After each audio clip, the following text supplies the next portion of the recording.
इधर ईसा कहते इन्नी अब्दुल्लाह, कुरान की आयत है। ये तो बोल रहा हूं, कौन है? आवाज आई, सब लोग इधर।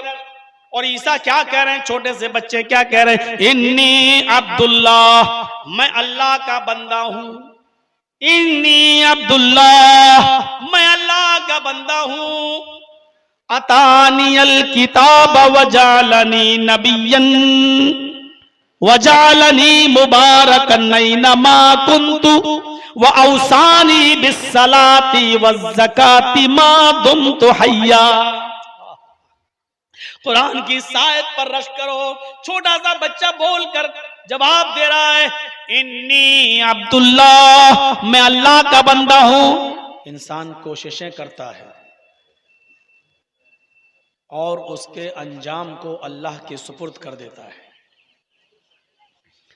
हजरत इब्राहीम अलैहिस्सलातु वस्सलाम ने पूरी जिंदगी दावत व तबलीग का फरीज़ा अंजाम दिया, लेकिन उनके ऊपर कोई भी ईमान नहीं लाया। हजरत नूह अलैहिस्सलाम ने 950 साल तबलीग की, तो उनके ऊपर सिर्फ 80 लोग, 40 मर्द और 40 औरतें इस्लाम लाईं। कहने का मकसद ये है कि कोशिशें इंसान करता है और उन कोशिशों को बरूए कार अल्लाह की ज़ात लाती है। यकीनन आपने मेहनत की और आप उसके मुबारकबादी के मुस्तहिक भी हैं, लेकिन अल्लाह रब्बुल आलमीन को कुछ और मंजूर था और हल्की फुल्की बारिश और उसके कतरात आए। बहुत से लोग चले भी गए और जलसा जिस तरीके पर होना चाहिए था, बहरहाल उस तरीके से नहीं हो सका। फिर भी आप बैठे हैं यहाँ, और पिंडाल में जहाँ तक मेरी नज़र जा रही है, आपकी अच्छी खासी तादाद अभी भी बैठी हुई है। आम तौर पर मैं जलसों में अब यूट्यूबर चैनल्स को मैं मना कर रखा हूँ और किसी भी किस्म की कोई परमिशन अब मैं किसी जलसे में उनको नहीं देता हूँ, लेकिन आज मैंने परमिशन दे दी है। ठीक है, कर लो रिकॉर्ड, बना लो वीडियो, लेकिन इसका यह मतलब नहीं कि आज हमारी इस परमिशन को आप डेली की परमिशन पर महमूल कर लें। यह परमिशन सिर्फ आज तक की है और इसको आप हमारी रहमो करम का नाजायज़ फ़ायदा ना उठाएं। यह ना सोचें कि अब कल भी जहाँ प्रोग्राम है उधर भी पहुँच जाएंगे, परसों जहाँ प्रोग्राम है उधर भी चले जाएंगे, मौलाना को रहम आ जाएगा। मैं भी किसी माँ का बेटा हूँ, मैं भी किसी बाप का बेटा हूँ। हमारे जेल में जाने के बाद बहुत रोई है माँ, बहुत रोए हैं बाप, और वो सिर्फ आप लोगों की हरकत की वजह से। इसलिए मैं किसी भी कीमत पर परमिशन नहीं दूंगा। आज बारिश हो गई है, जो सोच कर मैं आया था, जिस टॉपिक को मैं जो उठाना था वो मैंने छोड़ दिया है। अब दूसरा कोई टॉपिक, इस्लाही टॉपिक आपके सामने रख रहा हूँ, इसलिए इस टॉपिक के अंदर मुझे कोई ख़तरा नहीं है, आप उसके थंबल को बिगाड़ नहीं सकते हो, इसलिए मैंने परमिशन दे दी। लेकिन आज के बाद आप हर जगह इसको परमिशन ना समझें। मेरे भाइयों, डॉक्टर जाबिर साहब ने अभी आपके सामने खिताब किया और वक्त की नज़ाकत को देखते हुए मुख्तसर अंदाज में मगर जामे बातें आपके सामने की, और उन्होंने सूरह अहज़ाब की आयत नंबर 35 से 10 औसाफ बताए हैं। ये मुसलमानों मोमिनों के अंदर ये वस्फ़ या औसाफ पाए जाने चाहिए, और उन औसाफ को जिनके अंदर वो 10 सिफतें पाई जाएंगी, अल्लाह रब्बुल आलमीन ने उनको मग़फ़िरत की खुशखबरी सुनाई है कि इनकी मग़फ़िरत है। मैंने जो आयत करीमा आपके सामने तिलावत की है, उस आयत करीमा के अंदर अल्लाह तबारक व तआला ने 2-3 चीज़ों की तरफ इशारा किया है, वो भी हमारे लिए निहायत ही ज़रूरी है। पहली चीज बताई है तिलावत कुरान पाक, दूसरी चीज बताई है इकामत सलात, और तीसरी चीज बताई है जिक्र इलाही। आज मैं आपको थोड़ा सा इस चीज से जोड़ने की कोशिश करूंगा कि अल्लाह रब्बुल आलमीन ने इस आयत के अंदर तिलावत कुरान का जो हुक्म दिया है उसका मकसद क्या है, इकामत सलात का जो हुक्म दिया है उसका माना क्या है, और जिक्र इलाही से क्या मतलब है। उतलू मा ऊहिया इलैका मिनल किताब। पहले इसके तर्जमे पर गौर कीजिए। आए मोहम्मद सल्लल्लाहु अलैहि वसल्लम, आप तिलावत कीजिए उस किताब की जो आपकी तरफ वही की गई, जो आपकी तरफ नाजिल की गई, यानी कुरान की। जहन बनाइएगा, अल्लाह ने कुरान पढ़ने का हुक्म नहीं दिया बल्कि तिलावत का हुक्म दिया है। तिलावत किसको कहते हैं और कुरान का पढ़ना क्या है, आज ये समझाने की कोशिश करूंगा मुख्तसरन। फिर दूसरी जगह अल्लाह ने कहा, दूसरा टुकड़ा, व अक़िमिस सलाह, नमाज कायम करो। यहां भी अल्लाह ने ये नहीं कहा कि नमाज पढ़ो, अल्लाह ने कहा नमाज कायम करो। नमाज का पढ़ना क्या होता है और नमाज का कायम करना क्या है, आज मुख्तसरन इख्तिसार के साथ मैं इसको भी बताने की कोशिश करूंगा। हम नमाज पढ़ते हैं या कायम करते हैं, हम कुरान पढ़ते हैं या तिलावत करते हैं। और तीसरी चीज अल्लाह ने फरमाई वाला जिक्रुल्लाहि अकबर, अल्लाह का जिक्र बड़ी बुलंद चीज है, बहुत बड़ी चीज है।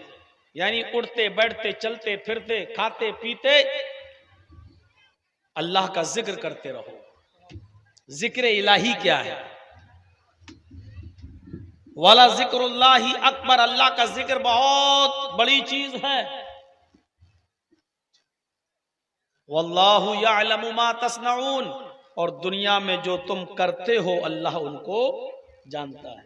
जो कुछ भी तुम करते हो, अच्छा बुरा, जो कुछ भी तुम दुनिया में कर रहे हो, अल्लाह पत्थर की कोई मूर्ति नहीं है कि उसको लात मारो तो गिर जाए, हथौड़ा मारो तो टूट जाए, कुछ भी करते रहो तो फर्क नहीं पड़े, हैं वो आपको जवाब ना दे। तो अल्लाह को पत्थर की मूर्ति की तरह मत समझ लेना।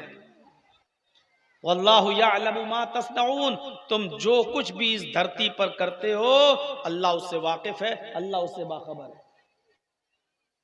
तीन चीज है। कुरान का पढ़ना अलग चीज है। अभी रमजान का महीना आ रहा है ना, आप देखिएगा मस्जिदों में तरावियां होंगी, अक्सर मस्जिदों में पूरे महीने तरावी होती हैं और आखिरी रमजान से, रोजे से पहले कुरान मुकम्मल होता है। कुछ मस्जिदों में 10, 15, 20 दिन में कुरान मुकम्मल होता है।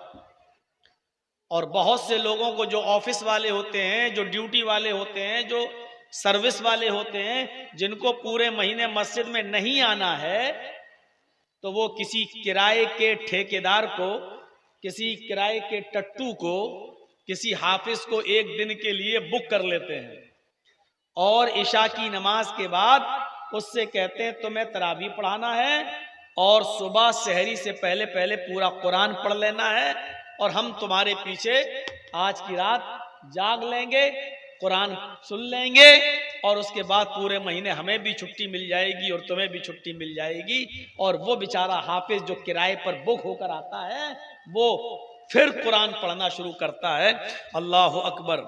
और गैरिल मग़दूबि अलैहिम वलज़ालिन तक गाड़ी सही चलती है, उसके बाद फिर वो अपनी स्पीड जो बढ़ाता है, अलिफ लाम मीम के बाद ज़ालिकल किताबु ला रैब फ़ीहि हुदल मुत्तक़ीन अल्लज़ीना युमिनूना बिल ग़ैब व युक़ीमूना स-सलाता व मिम्मा रज़क़नाहुम युनफ़िक़ून वल्लज़ीना युमिनूना बिमा उन्ज़िला इलैका व मा उन्ज़िला मिन क़ब्लिक। आपको बस आखिरी वाला जुमला समझ में आएगा, या लमून तालमून, और उसके अलावा कुछ समझ में नहीं आएगा।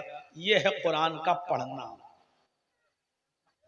और अल्लाह ने पढ़ने का हुक्म नहीं दिया है।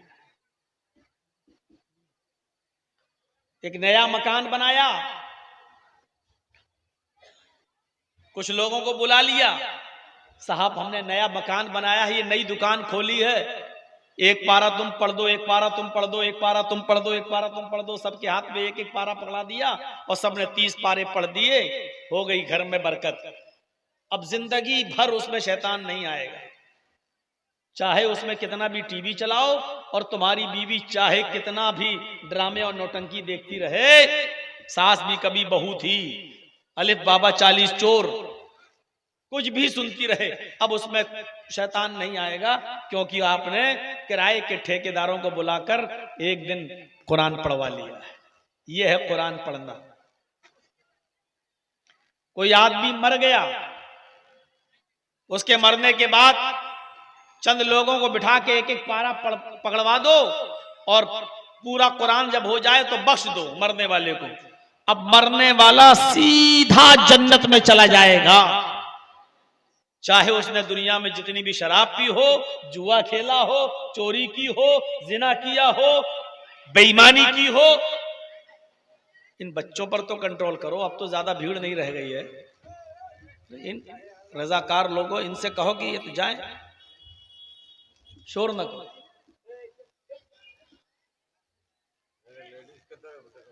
ठीक है, वहां ले जाएं, लेकिन आवाज ना करें। जो कुर्सियां खाली हैं वो ले जाइए, लेडीज में दे दीजिए, लेकिन शोर नहीं होना चाहिए, आवाज नहीं।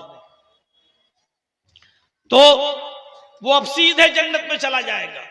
अरे कुछ कम ज़र्फों ने, कुछ पॉलिटिकल लोगों ने, कुछ मुसलमानों ने एक जुर्म अजीम ये भी किया था कि इंदिरा गांधी के मरने के बाद इंदिरा गांधी की समाधि पर गए और इंदिरा गांधी की समाधि पर जाने के बाद उन्होंने कुरान पढ़ा और 3 कुरान पढ़ के बख्शे गए। इंदिरा गांधी की समाधि पर कुछ मुस्लिम नेताओं ने 3 मर्तबा कुरान पढ़ा। अब बताइए, कुरान पढ़ के इंदिरा गांधी को भी कह रहे हैं ये जन्नती हो जाएगी, उसको बख्श रहे हैं।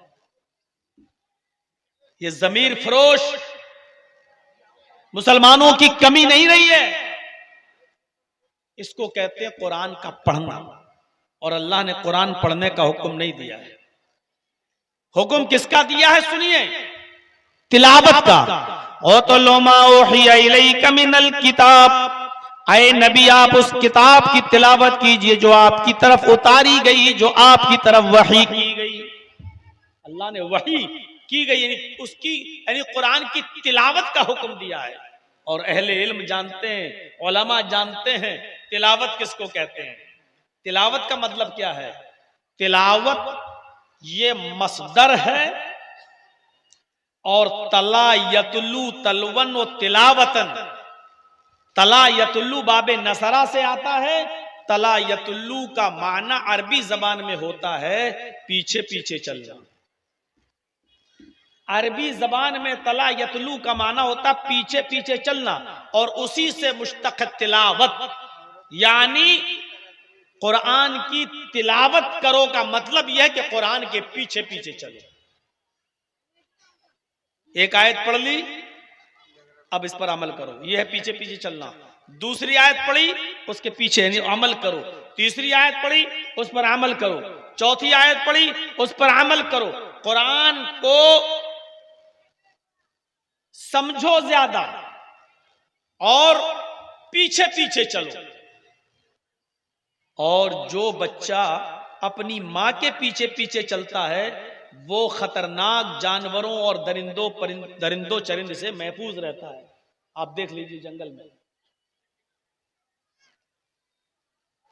देख लीजिए, एक मुर्गी अंडों पर बैठती है और जब उससे बच्चे पैदा होते हैं, निकलते हैं, तो मुर्गी जहां जाती है अपने बच्चे अपने पीछे पीछे ले जाती है। और जब कोई बिल्ली को देखती है तो वही मुर्गी पर फैलाकर अपने बच्चों को अपने अंदर समेट लेती है। जो बच्चे अपनी मां के पीछे पीछे चलते हैं वो महफूज रहते हैं। हम और आप कुरान के पीछे पीछे चलेंगे, महफूज रहेंगे तमाम दुनिया की शर पसंद और बदकमाश कौमों के शुरूर और फितन से, उनके शर और फसाद से हम महफूज रहेंगे इंशाअल्लाह। लेकिन उसके लिए शर्त क्या है? हमें कुरान के पीछे पीछे चलना। अल्लाह हम सबको हज की या उम्रे की तौफीक अता फरमाए। आप जाइएगा तो अरब के अंदर एक बच्चा है ऊंटनी का। अरब उस ऊंटनी के बच्चे को तिलव कहते हैं। तिलव, हाजा तिलव। जानते हो ये तिलव कौन सा बच्चा होता है? थोड़ा सा इधर तवज्जो दे दीजिए। मैं जानता हूं एक तो बारिश हो गई है और दूसरी फिर रात का इस वक्त 12:30 से ज्यादा हो गया, 1:45 बजने वाला है। जब बारिश हो रही थी तो मैं सोच रहा था कि चलो अब हमको जल्दी टाइम दे देंगे 10 साढ़े 10 बजे के आसपास, लेकिन जो टाइम आपने बताया था वही टाइम बारिश होने के बाद भी दिया। तो मैंने सोचा बारिश होने का फिर फायदा क्या हुआ। हमसे कहा था 1 बजे हम आपको टाइम दे देंगे, और यहां स्टेज पे आते आते फिर जब 12 सवा 12 बजे जब टाइम मिला तो थोड़ा ही तो पहले मिल गया। तो मेरे भाइयों, फिर भी आप अभी तक जमे हैं तो थोड़ा सा सुन लीजिए। तिलव अरब में उस ऊंटनी के बच्चे को कहते हैं अरब के लोग, जो बच्चा अपनी मां के पीछे पीछे चलता है। ऊंटनी जिस जंगल में, उसका बच्चा मां के पीछे पीछे, वो जहां जा रही है बच्चा वहां, जिस झाड़ी में गई बच्चा वहां, जिस पहाड़ी पर गई उसका बच्चा वहां। अरब ऊंटनी के इस बच्चे को कहते हैं हाजा तिलव। ये तिलव है, यानी अपने मां के नक्शे कदम पे चलने वाला, अपने मां के पीछे पीछे चलने वाला। अरब इस बच्चे को क्या कहते हैं? तिलव। अपने मां की फर्मा बरदारी करने वाला, अपने मां के कदम पर चलने वाला, अपने मां के नक्शे पा पे चलने वाला, अपने मां के नक्शे कदम पे चलने वाला, उस बच्चे को अरब क्या कहते हैं? तिलव। उसी तिलव से बना है तिलावत। जिस तरह ऊंटनी का बच्चा अपनी मां के पीछे पीछे चलता है और वो खतरनाक जानवर शेर और भेड़िए जैसे खतरनाक जानवरों से महफूज रहता है, उसी तरीके से तुम कुरान की तिलावत करोगे तो दुनिया की सारी कौमों के शर से और उनके फितने से महफूज रहोगे। हम तुम्हारी हिफाजत फरमाएंगे। जैसे वो तिलव है, उसी तिलव से बना है तिलावत, यानी तिलावत करने वाला भी महफूज रहता है दुनिया के फितनों से। इसका एक मतलब यह हुआ कि आज हम महफूज नहीं हैं, इसका मतलब यह है कि हम तिलावत नहीं करते। मफहूम मुखालिफ निकालना सीखिए। उसूल फिक़ह की किताबों में भरा पड़ा है, उल्टा मफहूम निकालने की कोशिश कीजिए।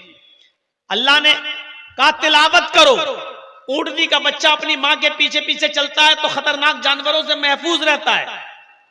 हम तिलावत करेंगे तो महफूज रहेंगे। आज हम महफूज नहीं हैं, इसका मतलब यह है कि हम तिलावत नहीं करते। क्या करते हैं? पढ़ते हैं। बैठ गए, ओ मैंने कुरान पढ़ा रमजान में, कितना? अरे मैंने 10 कुरान पढ़े, 5 हो गए।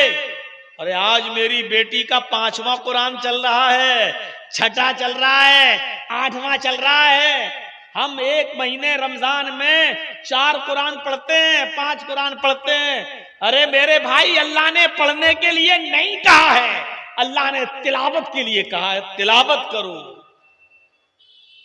तिलावत करो। आज देख लीजिए, इमाम साहब जब रमजान के अंदर दुआए कुनूत पढ़ाते हैं ना, तरावी के बाद कुनूत पढ़ते हैं ना, तरावी आप पढ़ते होंगे रमजान में, तो हाथ उठाकर आमीन आमीन कहते हो कि नहीं कहते हो? पीछे इमाम साहब कहते हैं अल्लाहुम्मा हदीनी फी मन हदैत, आप कह रहे हैं आमीन। अल्लाहुम्मा हदीनी फी मन हदैत व आफिनी फी मन आफैत व तवल्लनी फी मन तवल्लैत व क़िनी शर्र मा क़ज़ैत। आप सब में आमीन आमीन कहते हो कि नहीं कहते हो? पूरी दुआ में आप आमीन कहते हो। इस पूरी दुआ में ऐसी चीजें भी मौजूद है जहां आमीन नहीं कहनी चाहिए, लेकिन आप उस पर भी आमीन कहते हो, आप उस पर भी आमीन कहते हो। क्यों? इसलिए कि हम अरबी से वाकिफ नहीं है, हम जानते नहीं है कि कहां आमीन कहना चाहिए और कहां नहीं कहना चाहिए। मेरे भाइयों, यही हाल कुरान के पढ़ने का है। हम पढ़ रहे हैं, हमें मालूम नहीं है कि कुरान कहां हमें जाने का हुक्म दे रहा है, कहां जाने से रोक रहा है, हमें पता नहीं है। इसलिए हम पढ़ रहे हैं। कुरान ने पढ़ने के लिए नहीं कहा है, कुरान ने तिलावत करने के लिए कहा है। कुरान ने तिलावत करने, सऊदी अरब में जब आप जाएंगे, उम्रा करेंगे, रमजान के महीने में देखिए इमाम हरम तिलावत कर रहे होते हैं, और जब आयाते जहन्नम पर पहुंचते हैं तो नमाज पढ़ाते पढ़ाते रोने लगते हैं। और आप देखिए खाने काबा के अंदर कितने लोग रोते हैं। वो सब अरबी लोग होते हैं जो रोते हैं इसलिए कि वो अरबी में कुरान की आयतों का माना समझ रहे हैं। जहन्नमी आयात जहन्नम का माना समझ रहे हैं, अजाब जहन्नम के अजाब का जिक्र हो रहा है इसलिए वो समझ रहे हैं, इसलिए वो रो रहे हैं। मेरे भाइयों बताओ, यहाँ इमाम पूरा कुरान पढ़ाता है, रमजान में तरावी में पूरे महीने तरावी पढ़ाता है, बताओ तरावी पढ़ते वक्त कौन सा मुसलमान रोता है? हमारी मस्जिदों में पूरे महीने तरावी होती है, बताओ कितने मुसलमान कुरान की तरावी पढ़ते हैं, कुरान सुनते हैं, कितने लोग रोते? नहीं रोते। इसलिए नहीं रोते क्योंकि उनको मालूम ही नहीं है आयात जहन्नम कहाँ है, आयात अज़ाब कहाँ है? जब हमें मालूम ही नहीं है तो हम रोते नहीं है, और जब रोते नहीं है तो इसलिए हमारी नमाजें हमारे ऊपर असरअंदाज नहीं होती, हमें मालूम ही नहीं। किताब, उस किताब की तिलावत कीजिए जो आपकी तरफ नाजिल की गई है। मैंने कहा था इख्तिसार के साथ बताऊंगा, आप समझ गए होंगे कुरान पढ़ना क्या होता है और कुरान की तिलावत क्या होती है। कुरान पढ़ना ये होता है, लेके बैठ गए बिस्मिल्लाहिर्रहमानिर्रहीम, अलिफ लाम मीम, ज़ालिकल किताबु ला रैब फीहि हुदल लिलमुत्तक़ीन अल्लज़ीना युमिनूना बिल गैबि व युक़ीमूना सलाता व मिम्मा रज़क़नाहुम युनफ़िक़ून। पढ़ लीजिए, 2 पारा पढ़ के हट जाइए, फिर 1 घंटे बाद फिर पढ़िए, और एक दिन में 10 पारे पढ़े, दूसरे दिन में फिर पढ़े, तीसरे दिन में फिर पढ़े, पूरे महीने 3 दिन में पूरा कुरान पढ़ तो लिया आपने, पूरे महीने में 10 कुरान पढ़ तो लिया आपने, लेकिन माफ कीजिएगा पढ़ा है आपने, तिलावत नहीं किया, तिलावत नहीं किया। और तिलावत करने वाले लोग कौन होते हैं? अल्हम्दुलिल्लाहि रब्बिल आलमीन। अल्लाह ने रब्बुल आलमीन क्यों कहा है? अल्लाह रब्बुल आलमीन है, रब के माना पालने वाला है, वो सारी कायनात को पालता है। अच्छा, इसका मतलब यह है कि वो इंसानों को भी पालता है, हैवानों को भी पालता है, दोस्तों को भी देता है, दुश्मनों को भी देता है, मुसलमानों को भी पालता और काफिरों को भी पालता है। उसकी नजर में ऐसा नहीं है कि वो सिर्फ अपनी नियामतों से गैर मुस्लिमों को फायदा ना पहुंचाओ, मुसलमानों को दे, ऐसा नहीं। परवरिश का मतलब सबकी। ये सूरज निकलता है तो इसकी रोशनी सिर्फ मुसलमानों को नहीं मिलती है, हिंदुओं के खेत में भी जाती है, सिखों के खेत में भी जाती है, ईसाइयों के और यहूदियों के खेत में भी जाती है। आसमान से जब बारिश होती है तो हिंदुओं, मुसलमानों, सिखों और ईसाइयों सबके खेत से अनाज पैदा होता है। वो खिलाता है तो सबको खिलाता है। ये चीज तो हमें ये बतला रही है कि इंसानियत के नाते किसी पर जुल्म नहीं होना चाहिए। जब अल्लाह की नजर में जुल्म, अल्लाह किसी पर जुल्म नहीं करता तो हमें भी नहीं करनी चाहिए, हमें भी मदद करनी चाहिए, चाहे वो हिंदू हो या मुसलमान, सिख हो या ईसाई। हम ये सबक मिलता है। अब जो कुरान की तिलावत करेगा वो सोचेगा कि रब्बुल आलमीन का माना। हजरत इब्राहिम अलैहिस्सलातु वस्सलाम ने एक बूढ़े मजूसी को अपने दस्तरखान पे खाना खिलाया, बैठो खाना खाओ, और जैसे ही उसने लुकमा उठाया कहा बिस्मिल्लाह, आग के नाम से शुरू करता हूं। इब्राहिम अलैहिस्सलाम ने खाने का लुकमा पकड़ा, है वो रख रख रख दस्तरखान पे रख, ये लुकमा, ये खाना मेरे रब ने, मेरे अल्लाह ने दिया है, इस पर नाम मेरे अल्लाह का लिया जाएगा, आग का नाम लेते हो? उसने कहा मैं तो आग की पूजा करता हूं, मेरा खुदा तो आग है, मैं आग का नाम लेके खाऊंगा। इब्राहिम अलैहिस्सलाम ने कहा तो जाओ आग से मांग लो, ये खाना मेरे रब ने दिया है, हम तुम्हें नहीं देंगे, अगर खाना है तो मेरे खुदा का नाम लो।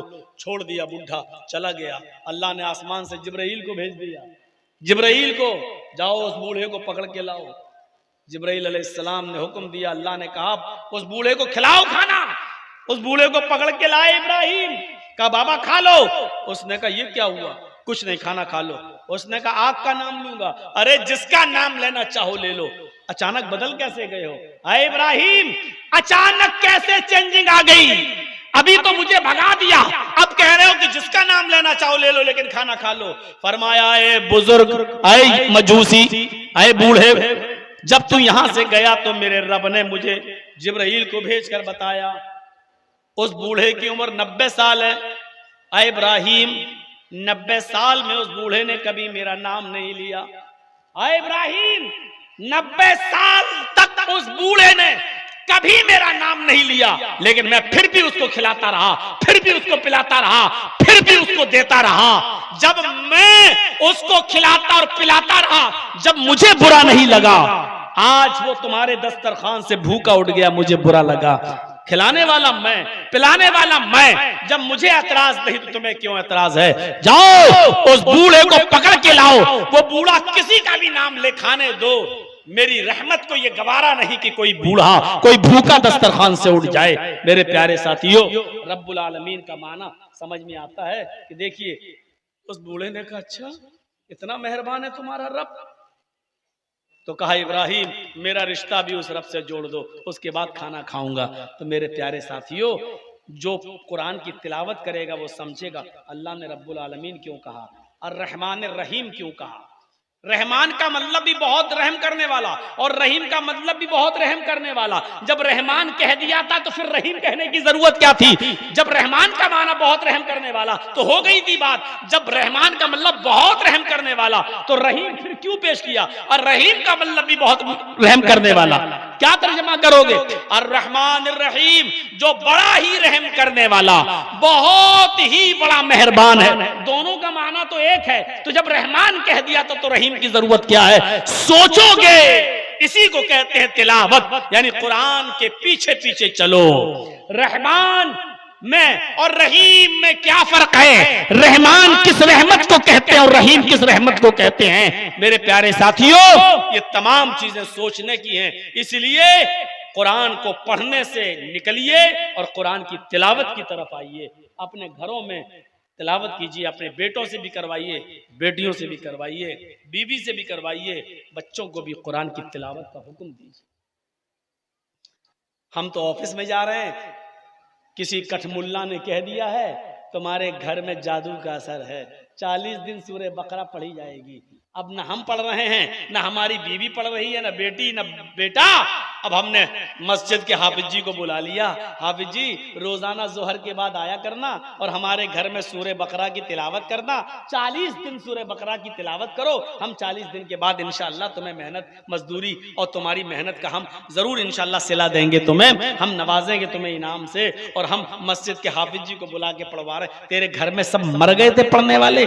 मेरे भाइयों जरा तसव्वुर करो, आज 40 दिन हमें अपने घर की हिफाजत के लिए, अपने घर से शैतानी असरात को दूर करने के लिए भी हमारे पास वक्त नहीं है कुरान पढ़ने का। हम मस्जिद के इमाम को या किसी हाफिज को ढूंढ के लाते हैं और 40 दिन अपने घर में कुरान पढ़वाते हैं और 20 दिन के बाद पता चलता है हाफिज भी गायब, घर वाली भी गायब, बीच में लेके भाग गया। और तिजोरी खोल के देखी तो सोना चांदी भी गायब। कोई बड़ी बात है? पाकिस्तान से जब सीमा हैदर आ सकती है 4-4 बच्चों को लेकर, हम कहां पड़े? कैसे भरोसा कर लेते हो? ना हाफिजों पर भरोसा करने की जरूरत है, ना मौलवियों पर। शैतान सबके साथ लगा होता है। कैसे तुम फरिश्ता समझ लेते हो? अपनी जवान बेटियों को बिठाल देते हो, कहता है वो झूम रही हूं, और ये कठमुल्ला कह रहा है उसके ऊपर बहुत बड़ा असर है। अबे उसके ऊपर असर नहीं, तेरी खोपड़ी पर असर है, बेटी पर नहीं, उस मौलवी पर असर है। भोपाल में एक बार ऐसा मंजर आ गया था मेरे सामने। लोगों ने कहा करो मौलाना, हमने कहा अरे भैया मैंने कभी जिंदगी में किया नहीं, इसके लोग अलग होते हैं। कहने लगे मौलाना देख तो लीजिए चल के। हम लोग देखा बाल खुले हो, हमने जी क्या कर रही है? कहा मौलाना यही तो हाल है, हम बर्बाद हो गए, लुट गए, इलाज कराते कराते परेशान। अब वो लड़की कह रही है ये क्या करेगा कल का लौंडा। हमें उस वक्त हमारी उम्र कम थी, 15 साल पहले की बात। ये क्या करेगा कल का छोकरा।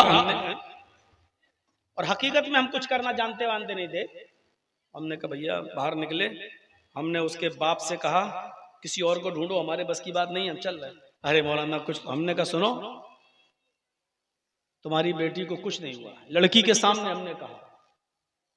और हमें मालूम नहीं था हुआ कि नहीं हुआ, लेकिन हमने धूल में लाठी मारी।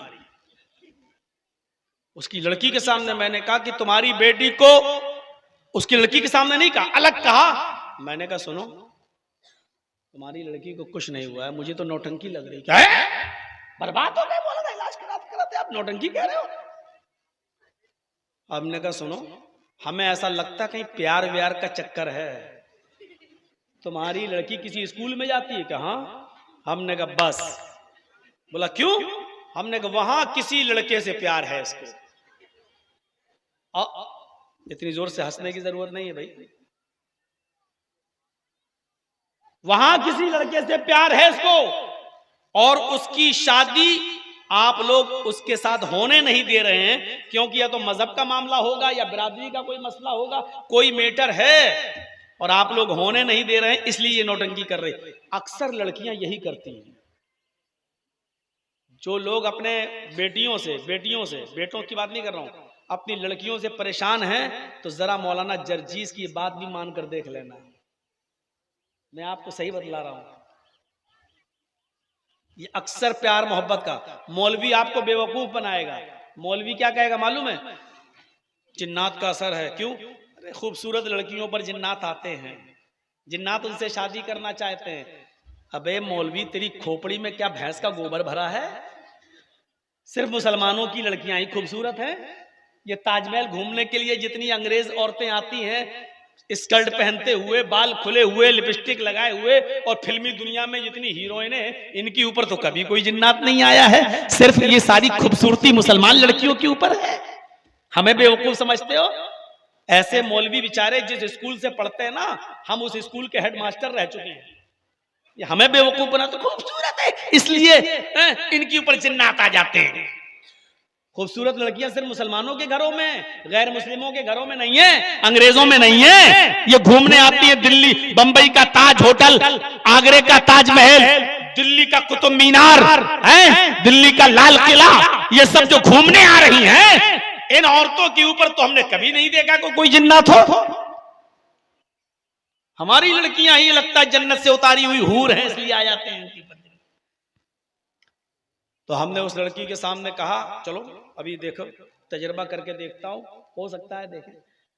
तो अब लड़की कहते ओ ये आया है कल का छोकरा, ये क्या दूर करेगा, हट।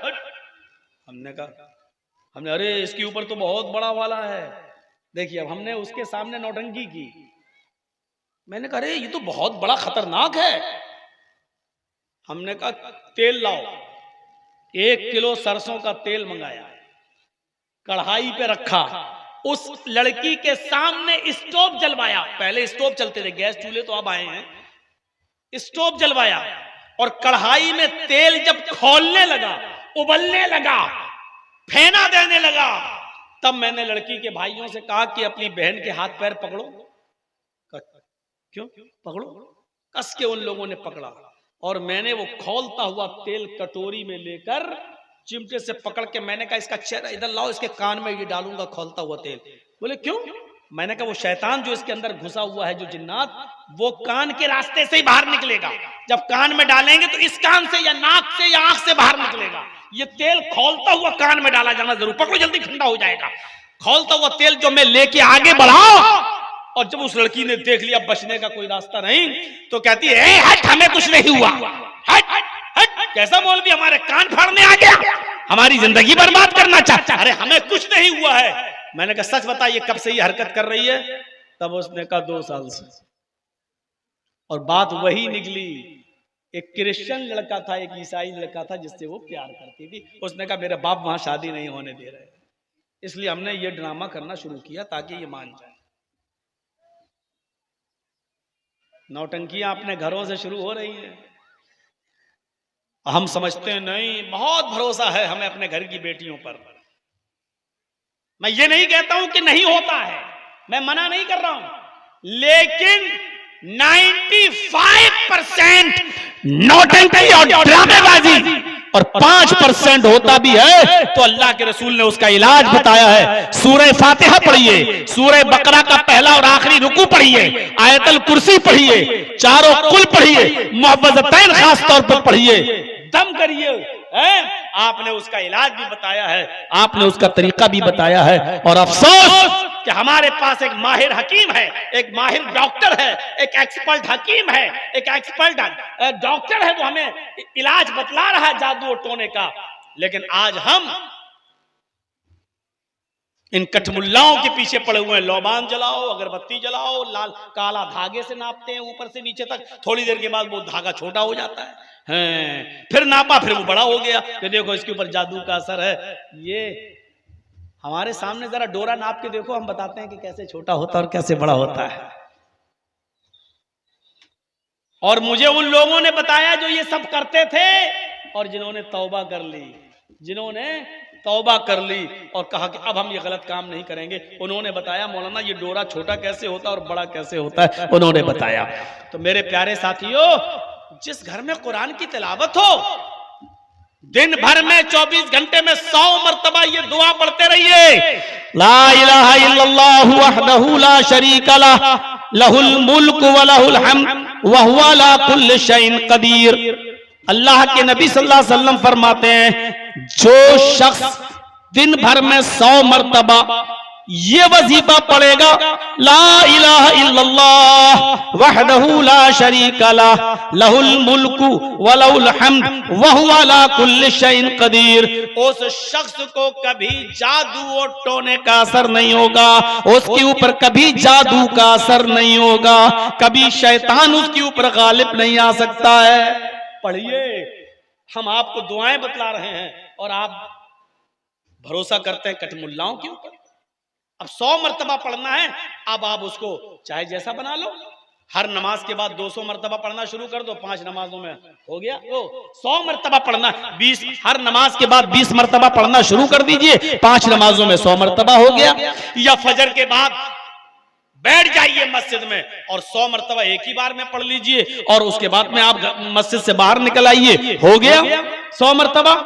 आपको 100 मर्तबा पढ़ना है, चाहे आप 5 नमाजों में 20-20 मर्तबा पढ़ लें, चाहे आप एक ही नमाज में 100 बार पढ़ लें, चाहे आप सुबह 50 बार पढ़ लें, शाम को 50 बार पढ़ लें, आप उसको बांट भी सकते हैं मुख्तलिफ हिस्सों में। आपको 24 घंटे में दिनों रात में 100 मर्तबा पढ़ना है।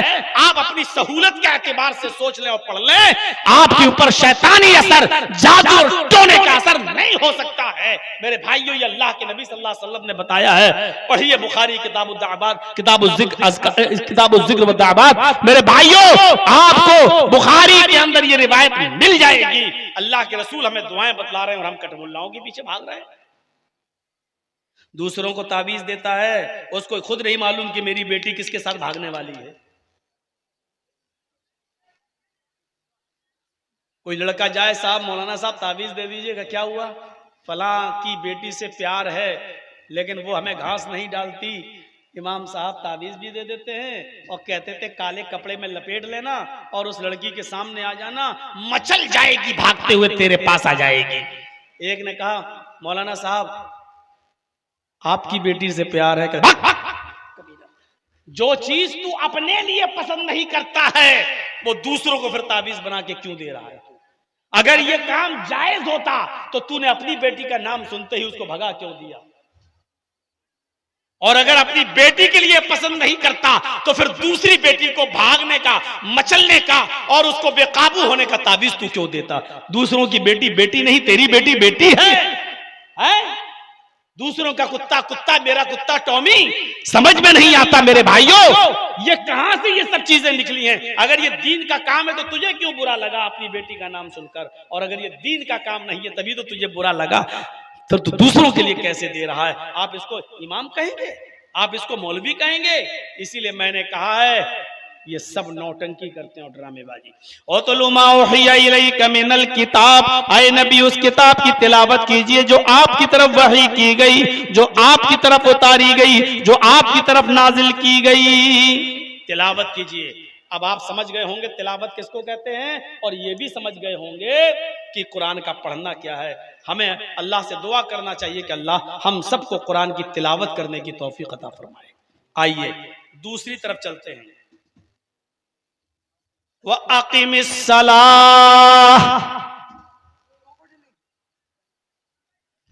नमाज कायम कीजिए, नमाज कायम कीजिए, पढ़िए नहीं। नमाज को कायम करना क्या है और पढ़ना क्या है, जैसे अभी बताया कुरान को पढ़ना क्या है और तिलावत क्या है। अब आप सुन लीजिए नमाज को पढ़ना क्या है और नमाज को कायम करना क्या है। अल्लाह नमाज को कायम करने के बारे में फरमाता है, इन्नस्सलाता कानत अलल मुमिनीना किताबम मौकूता। ये नमाज मुसलमानों के ऊपर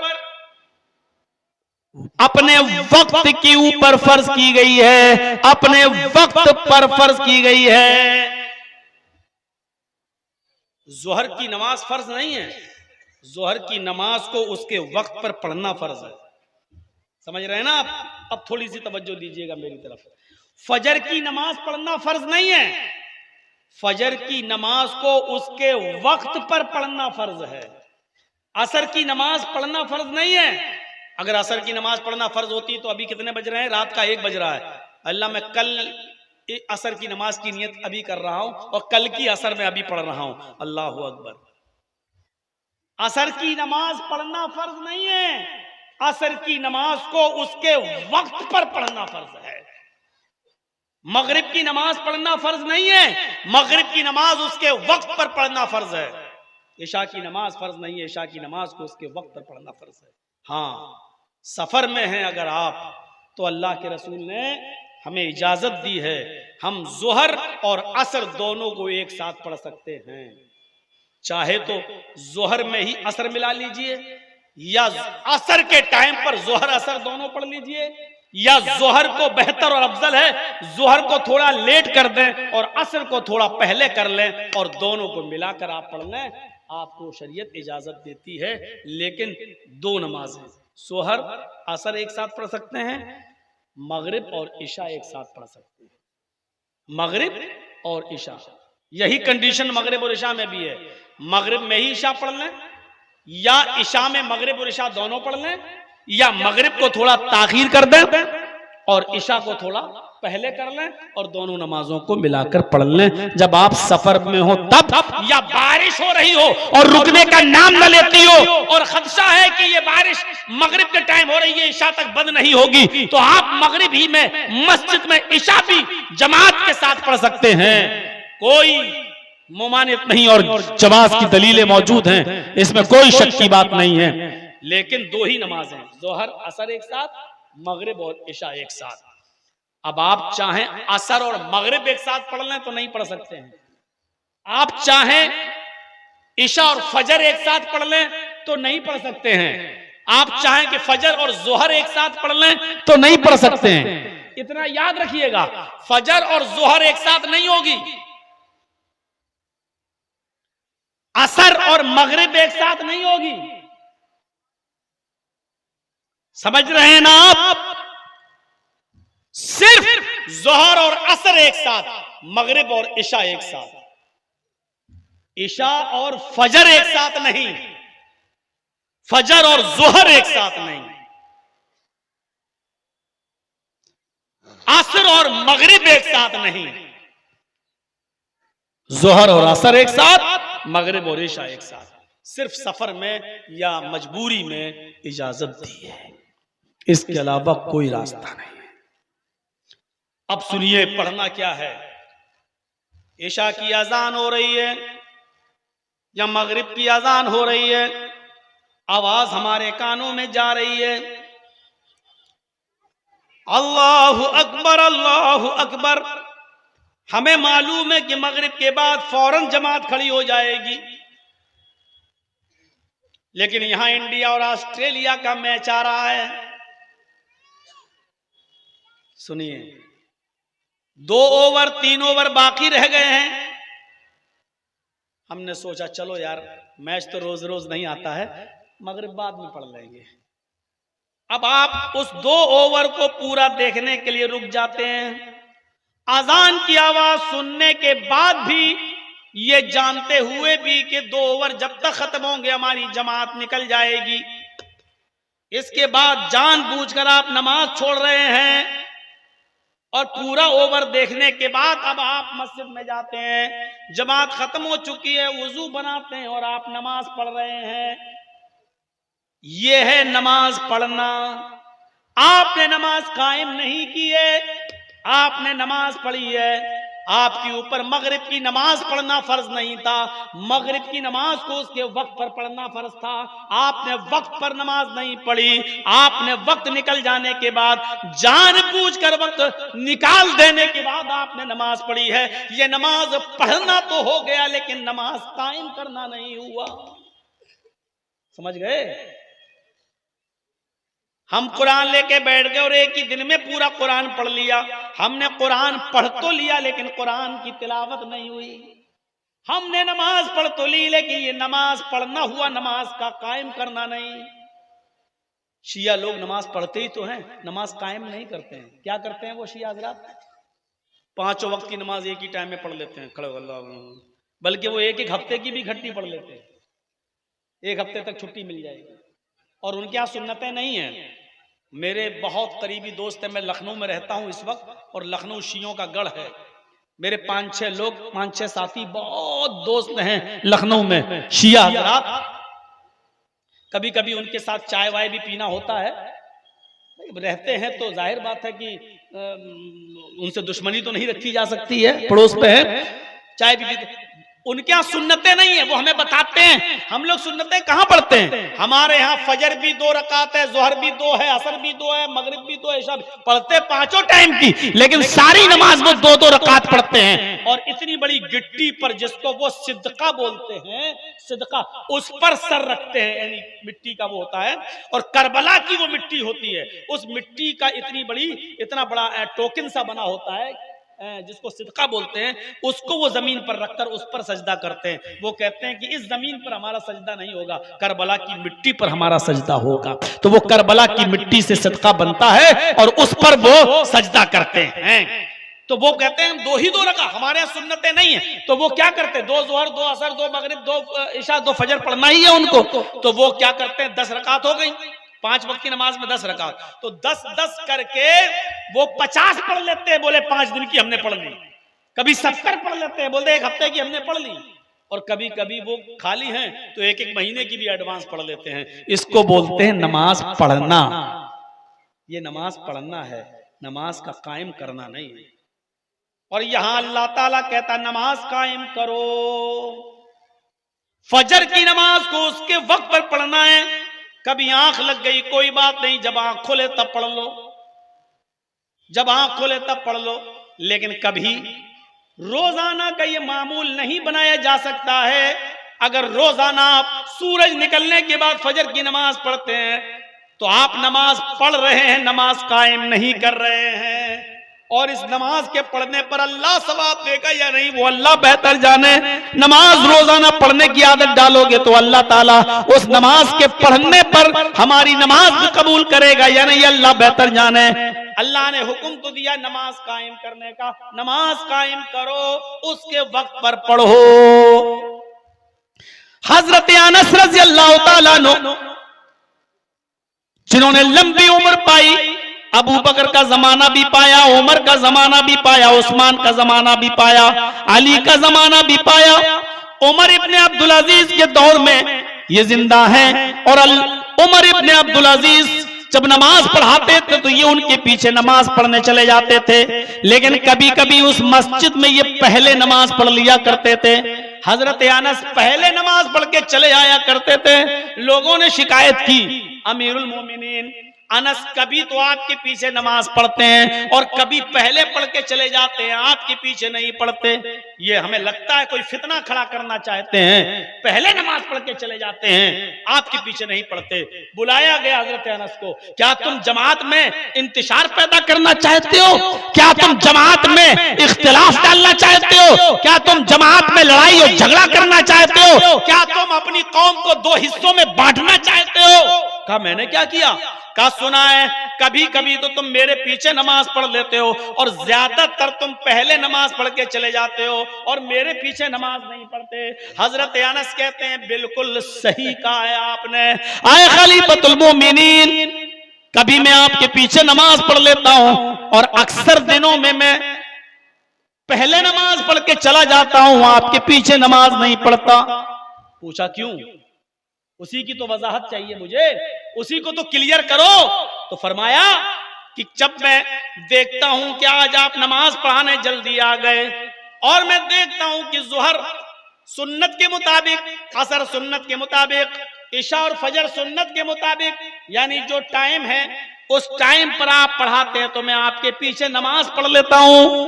और जब आप सुन्नत के तरीके से हट जाते हैं, नमाज को लेट कर देते हैं, तो मैं पहले मस्जिद में नमाज पढ़कर चला जाता हूं। फरमाया ऐसा क्यों करते हो? तो हजरत अनस ने कहा क्योंकि मैंने अल्लाह के नबी का जमाना देखा है और मैंने नबी के नमाज के औकात को देखा है। मेरी आंखें जानती हैं, हम अल्लाह के नबी के जमाने में थे, हमारी आंखें पहचानती हैं कि अल्लाह के नबी फजर कब पढ़ते थे, अल्लाह के नबी ज़ोहर कब पढ़ते थे, अल्लाह के नबी असर कब पढ़ते थे, अल्लाह के नबी मगरिब कब पढ़ते थे, अल्लाह के नबी ईशा कब पढ़ते थे। मेरी आंखों ने मोहम्मद रसूलुल्लाह की नमाज के औकात को देखा है। जब आप नबी के तौर तरीके पर और नबी के वक्त पर नमाज पढ़ते हैं, तो मैं आपके पीछे नमाज पढ़ लेता हूं। और जब आप नबी के तरीके से हट जाते हैं और नमाज में लेट करते हैं, तो फिर मैं आपके पीछे नमाज नहीं पढ़ता, फिर मैं आपके पीछे नमाज अदा नहीं करता। देखा, जो लोग ज़ोहर की नमाज को 1:30 बजे और 1:45 बजे पढ़ते हैं, वो जरा अपने गरीबानों में झांके।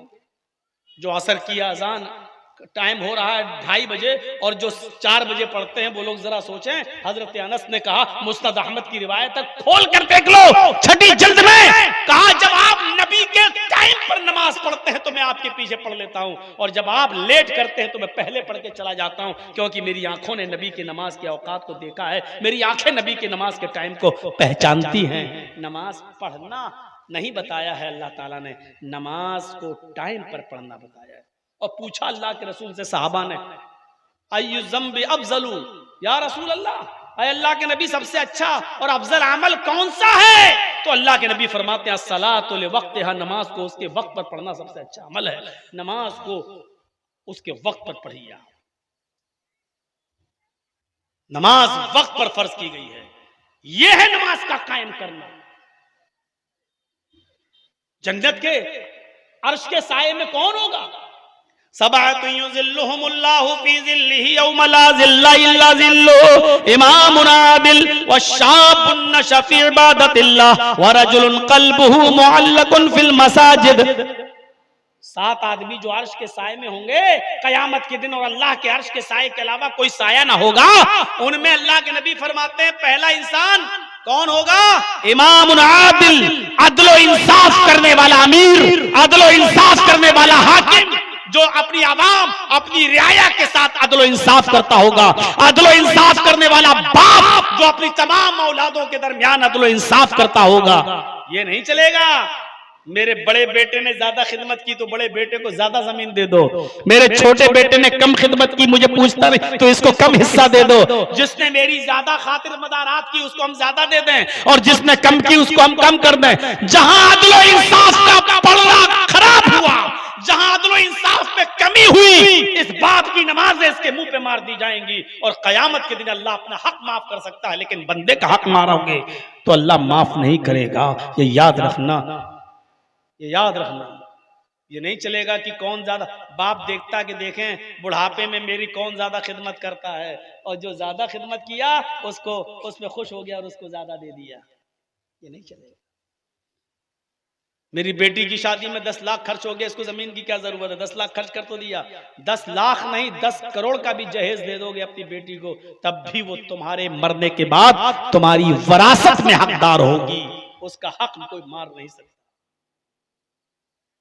और अगर ऐसा नहीं हुआ तो कयामत के दिन वो तहज्जुद गुजार ही क्यों ना हो बाप, अल्लाह की कसम 7 जमीन का तौक उसके गले में डाला जाएगा।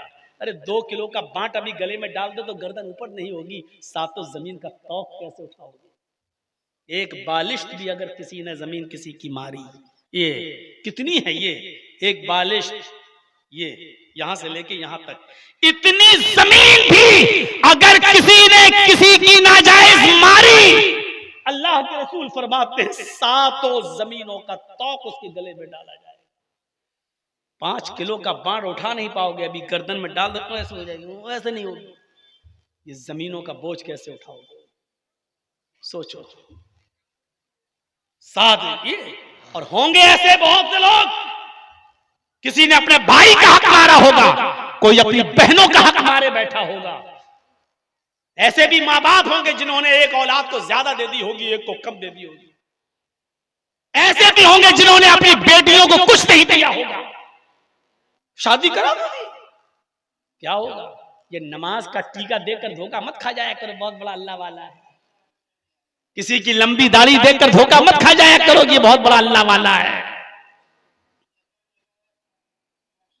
नहीं चलेगी ये सब। ये देखो कि उसके मामलात कितने सही हैं। सारी औलाद उससे खुश है या नहीं? उसकी बेटियां उससे खुश हैं या नहीं? हमारे यहाँ रमजान का महीना था इटावा में, और हम मस्जिद के अंदर वुजू बना रहे थे। रमजान में जुमेरात का दिन था, तो एक लड़का मेरे बगल में वुजू बना रहा था। बड़ा आदमी था, लड़का का मतलब आदमी। और उसकी बहनें 6 महीना पहले हमारे घर पे आके अपने इसी भाई की शिकायत कर चुकी थी, और वो हमसे मसला पूछने लगा रोजे की हालत में। और वुजू बना रहे हैं मस्जिद में, जो टोटियां होती हैं तो उसमें हम वुजू बना रहे हैं। तो वो ऐसे कुल्ला उल्ला करने के बाद कहता है, मौलाना एक मसला बता दीजिए। हमने कहा जी बोलो। कि ये कुल्ला करते हैं जो रोजे की हालत में ऐसे पानी फेंक देते हैं, तो जबान में थोड़ा पानी तो चिपक ही जाता है। ये भाई पानी हमने कुल्ला किया तो थोड़ा सा जो पानी जबान में चिपक गया, और अगर ये हलक के नीचे चला जाए तो क्या रोजे में फर्क पड़ेगा? गौर कीजिए। बज़ाहिर कितना मुत्तकी लग रहा है, कितना परहेजगार लग रहा है।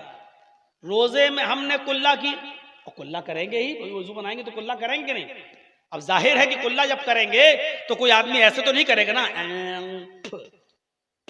दांतों से रगड़ रगड़ के पानी तो नहीं फेंकेगा ना। तो अब जो पानी जबान में लग गया, अगर वो थूक के साथ निकलकर वो पानी भी हलक में चला जाए तो उससे रोजे पर कोई फर्क नहीं पड़ता। ये सही हदीस है ना, उस पर हमारा मुआखजा होगा। कुल्ला करने का हुक्म दिया, हमने कुल्ला किया। हाँ, मुंह का पानी हलक के नीचे हमने नहीं उतारा, लेकिन अब जबान में जो चिपक गया वो हलक में चला जाए, या थूक हमने निकल लिया वो, तो उस पर कोई फर्क नहीं है। तो वो पूछ रहा है कि रोजे पे कोई फर्क पड़ेगा? मैंने कहा बेटा आज जुमरात है, कल जुमा है, मैं खुतबा यहीं दूंगा शाही जामा मस्जिद में इटावा में, ये मसला कल बताऊंगा। दूसरे दिन वो नहा धो के अगली सब में पहले बैठा है आके कि आज मौलाना बताएंगे। तो हमने 20 मिनट तो इधर उधर की तक़रीर रोजे की फजीलत में बयान करके आगे बढ़ाई बात। कहा कि कल एक साहब ने मसला पूछा, मैंने नाम नहीं लिया, मैंने कहा कल एक साहब ने मसला पूछा। भैया तुम ही तक़रीर कर लो या हमें करने दो।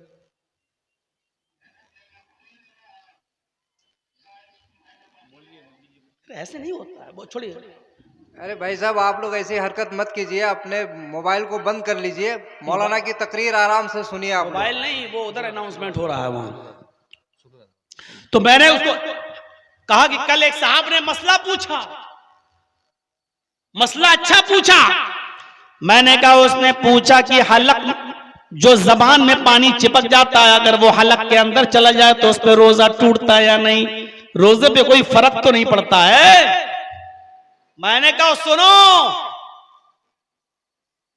अपने रोजे की इतनी हिफाजत करने वाले लोग भी इस दुनिया में मौजूद हैं, लेकिन अफसोस ये है कि ये मसला वो पूछता है जिसने अपनी बहन का हक मार के खा लिया है और बहन को यारो मददगार छोड़ दिया है। अपनी बहन के हक को मारकर अपनी जमीन में उसने बिला लिया है। अपनी बहनों का हक मारने वाले ये मसला पूछते हैं हमसे कि रोजे पे कोई फर्क पड़ता है कि नहीं पड़ता है। अब उसका सर नीचे। लेकिन अच्छा हुआ कि कोई हमें नाम बताना ही नहीं था, ना उसको रुस्वा करना था, एक एहसास दिलाना मकसद था।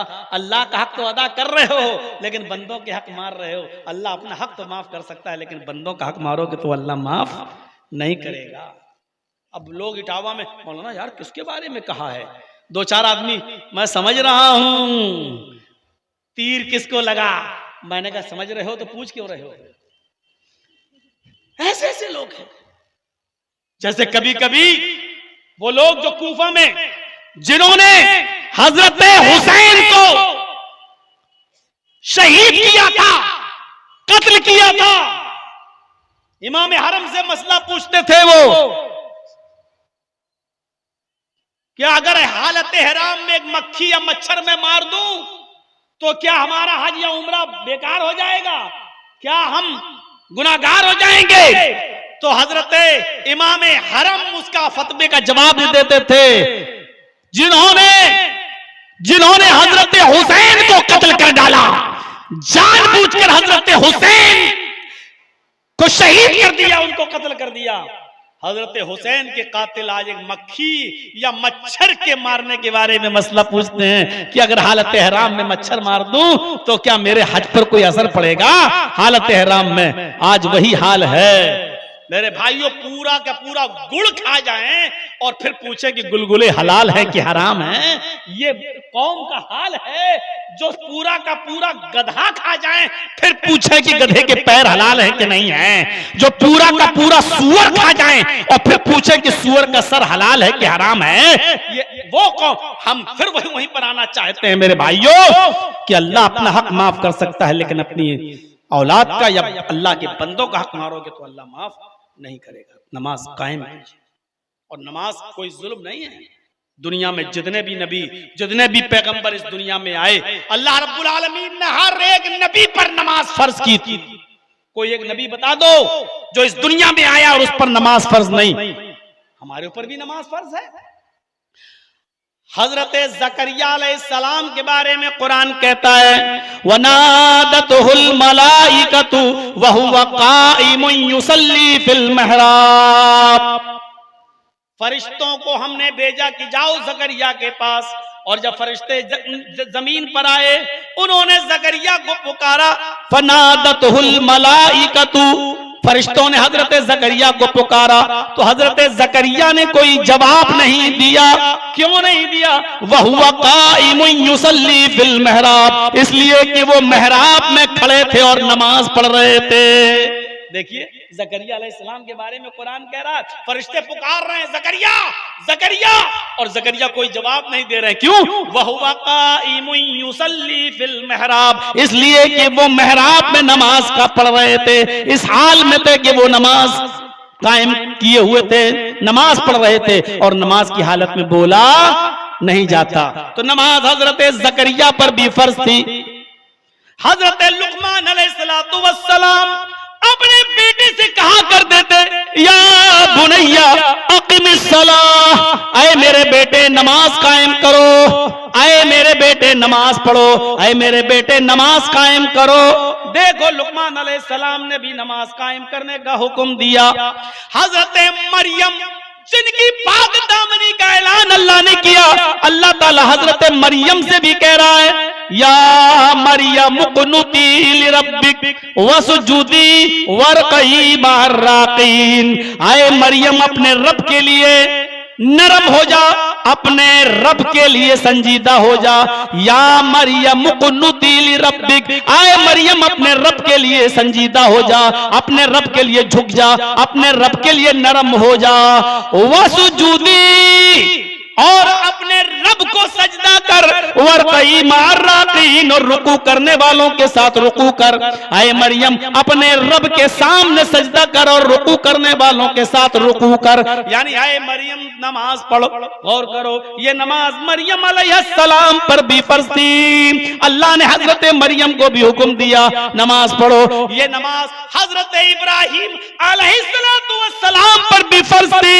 हजरत इब्राहिम अलैहिस्सलाम ने जब हाजरा को और दूध पीते छोटे इस बच्चे इस्माइल को जब बेआबो गयाबादी में छोड़ा, जब मैदाने मिना में छोड़ा, जब बिल्कुल सुनसान जंगल में छोड़ा और छोड़ के आगे निकल गए, तो अल्लाह रब्बुल आलमीन से यूं दुआ की, रब्बना इन्नी अस्कंतु मिन ज़ुर्रियती बिवादिन गैरि ज़ी ज़रा इंद बैतिकल मुहर्रम रब्बना लियुकीमुस्सलाह। ऐ हमारे परवरदिगार, ऐ हमारे रब, हमने अपनी आलो औलाद को, हमने अपनी जुर्रियत को, हमने अपने बीवी बच्चों को, ऐ अल्लाह एक सुनसान जगह पर, एक बेआबो गयाबादी के पास मैंने छोड़ा है। ऐ अल्लाह मैंने हाजरा को और अपने बेटे इस्माइल को उस बियाबान जंगल में छोड़ दिया है तेरे भरोसे पर। ऐ हमारे रब, हमने उस जगह इसलिए छोड़ा है लियुकीमुस्सलाह, ताकि वो नमाज कायम करें, ताकि वो नमाज कायम करें। कहीं नहीं आ रहा नमाज पढ़ें, ताकि वो नमाज कायम करें, ताकि वो नमाज, हम लोग आम मुहावरे में जो बोलते चले आ रहे हैं, सुनते चले आ रहे हैं, नमाज पढ़ो पढ़ो, इसलिए कह देते हैं पढ़ो। अब जबानों पे वही आ गया पढ़ो, वरना नमाज कायम करने का हुक्म है। रब्बना लियुकीमुस्सलाह, ऐ हमारे रब, हमने उस जगह इसलिए छोड़ा ताकि वो नमाज कायम करें। देखिए इब्राहिम अलैहिस्सलाम पर भी नमाज फर्ज थी। हजरत इब्राहिम यो दुआ भी मांगा करते थे, रब्बि जअलनी मुकीमस्सलाति व मिन ज़ुर्रियती रब्बना व तक़ब्बल दुआ। ऐ हमारे रब, मुझे और मेरी औलाद को नमाज कायम करने वाला बना दे, नमाज का पाबंद बना दे। रब्ब जालनी मुकीमस्सलाह, ऐ अल्लाह मुझे नमाज का कायम करने वाला बना दे। व मिन ज़ुर्रियती, और मेरी औलाद को, मेरे बच्चों को, मेरे घर वालों को भी अल्लाह नमाजी बना दे। रब्ब जालनी मुकीमस्सलाती व मिन ज़ुर्रियती रब्बना व तक़ब्बल दुआ। ऐ अल्लाह हमारी इस दुआ को कबूल फरमा ले। ऐ अल्लाह मेरे बीवी बच्चों को नमाजी बना दे। अल्लाह मेरे बीवी बच्चों को नमाज पढ़ने की तौफीक दे। देखिए ज़करिया अलैहिस्सलाम नमाज पढ़ रहे हैं, मरियम नमाज पढ़ रही हैं, हजरत लुकमान अपने बेटे को नमाज का हुक्म दे रहे हैं, इब्राहिम अलैहिस्सलाम कह रहे हैं आय अल्लाह मुझे भी नमाजी बना दे, मेरी औलाद को भी नमाजी बना दे, अल्लाह मेरी दुआ को कबूल फरमा ले। हजरत इस्माइल के बारे में कुरान कहता है वकाना यामुरु अहलहु बिस्सलाति वज़्ज़काति वकान इंद रब्बिही मर्दिया। अल्लाह इस्माइल के बारे में कहता है कि इस्माइल अलैहिस्सलाम अपने बीवी बच्चों को हुक्म देते थे, कान यअमुरु अहलहु बिस्सलाति वज़्ज़काति, आए मेरी बीवी, आए मेरे बच्चों नमाज पढ़ते रहना और ज़कात देते रहना। इस्माइल अलैहिस्सलाम अपने बीवी बच्चों को नमाज पढ़ने का हुक्म और ज़कात देने का हुक्म देते थे। वकान इंद रब्बिही मर्दिया, और इस्माइल तो अपने रब के बहुत ही महबूब और पसंदीदा बंदे थे। इस्माइल तो अपने रब के महबूब और पसंदीदा बंदे थे। इस्माइल अलैहिस्सलाम भी अपने और अपने बीवी बच्चों को नमाज पढ़ने का हुक्म दे रहे हैं और अल्लाह कह रहा है कि वो तो मेरे बहुत ही महबूब और पसंदीदा बंदे थे, लेकिन इसके बावजूद वो नमाज पढ़ रहे हैं और अपने बीवी बच्चों को नमाज पढ़ने का हुक्म दे रहे हैं। हजरत मूसा अलैहिस्सलाम की जिंदगी पर नजर डालो। यहां मूसा अलैहिस्सलाम ने अल्लाह से जिद की, अल्लाह मैं तुझे देखूंगा। अल्लाह ने कहा मूसा तुम मुझे नहीं देख सकते हो, लन तरानी या मूसा, अय मूसा तुम मुझे नहीं देख सकते हो। नहीं अल्लाह मैं देखना चाहता हूं। चढ़ गए जबल तूर पर और अल्लाह ने तजल्ली दिखाई हल्की सी, फखर्र मूसा साइका, तो मूसा बेहोश होकर जमीन के ऊपर गिर पड़े। जब मूसा को होश आया तो अल्लाह रब्बुल आलमीन मूसा को हुक्म दे रहा है, इन्ननी अनल्लाह, आए मूसा मैं अल्लाह हूं। अल्लाह मूसा से कह रहा है इन्ननी अनल्लाह, आए मूसा मैं अल्लाह हूं, ला इलाहा इल्ला अना, मेरे अलावा कोई इलाह नहीं, कोई माबूद नहीं, ला इलाहा इल्ला अना, मेरे अलावा कोई माबूद नहीं। क्या कह रहे हैं? इन्ननी अनल्लाह ला इलाहा इल्ला अना फअबुदुनी, ऐ मूसा सिर्फ मेरी ही इबादत करो, ऐ मूसा सिर्फ मेरी ही पूजा करो। और इबादत में तो बहुत सी चीजें शामिल हैं, बहुत सी, इसलिए नमाज का जिक्र अलग कर दिया गया। ऐ मूसा तो फिर मेरी ही इबादत करो, मेरी ही इबादत करो, व अक़िमिस्सलात लिज़िक्री, और मेरी याद के लिए, मुझे याद करने के लिए नमाज कायम करो, व अक़िमिस्सलात लिज़िक्री। ऐ मूसा मैं ही अल्लाह हूं, मेरे अलावा कोई माबूद नहीं, फाबुदनी, बस मेरी ही इबादत करो, व अक़िमिस्सलात लिज़िक्री, और मेरी याद के लिए नमाज कायम करो, मेरे जिक्र के लिए नमाज कायम करो। यहां अल्लाह तबारक व तआला ने मूसा अलैहिस्सलाम को नमाज पढ़ने का खुसूसी हुक्म दिया कि वह अक़िमिस्सलात लिज़िक्री, नमाज कायम करो। यहां मरियम के पेट से ईसा पैदा हुए, और ये तो आप सब जानते हैं, बगैर बाप के पैदा हुए ईसा। मरियम ने बगैर शौहर के बेटा पैदा किया, तो जाहिर है कि आवाजें तो उठना थी।